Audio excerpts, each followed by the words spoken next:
സകൃതകൃതമായ നാട്ടുകാരെ ശ്രദ്ധിക്കുക, കലാപരിപാടികൾ തുടങ്ങാൻ ആരംഭിക്കാൻ.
ഈ ഏരിയ മുഴുവൻ ലാറ്ററൈറ്റ് കലർന്ന മണ്ണാണുള്ളത്.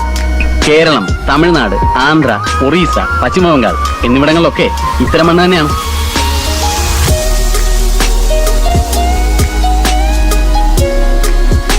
ഏത് സമയത്തും നടാവുന്ന ഒന്നാണല്ലോ വെണ്ട. 5 ദിവസം കൊണ്ട് മുളക്കില്ലേ, വളരെ പെട്ടെന്ന് കായ്ക്കില്ലേ. എന്തുകൊണ്ട് വെണ്ട നട്ടില്ല?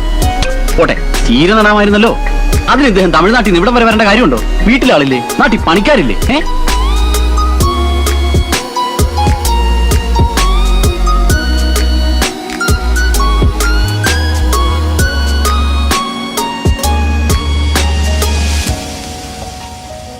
നമ്മളെപ്പോഴും മണ്ണിന് ജോലി കൊടുക്കണം.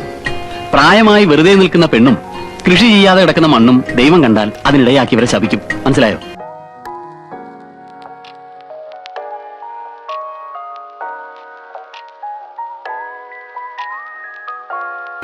ചായ. ഈ കുട്ടി ആരാണ് അച്ഛാന്ന് വിളിച്ചത്? രാഘവേട്ടനെ അവനെ വഴിയുള്ളൂ. എന്ന് വെച്ചാ ഈ തൊടിയുടെ ഉടമസ്ഥന്റെ മകൾ. ഈ കുട്ടി എന്ത് ചെയ്യുന്നു? ഈ കുട്ടി പ്രീ ഡിഗ്രിക്ക് തോറ്റു. ഓഹോ, അപ്പൊ വെണ്ടക്കൃഷിയും ചീരകൃഷി ഈ കുട്ടിക്ക് ചെയ്യാമായിരുന്നല്ലോ. ചായ നിക്കട്ടെ, മണ്ണ് പരിശോധന പൂർണ്ണമായിട്ടില്ല.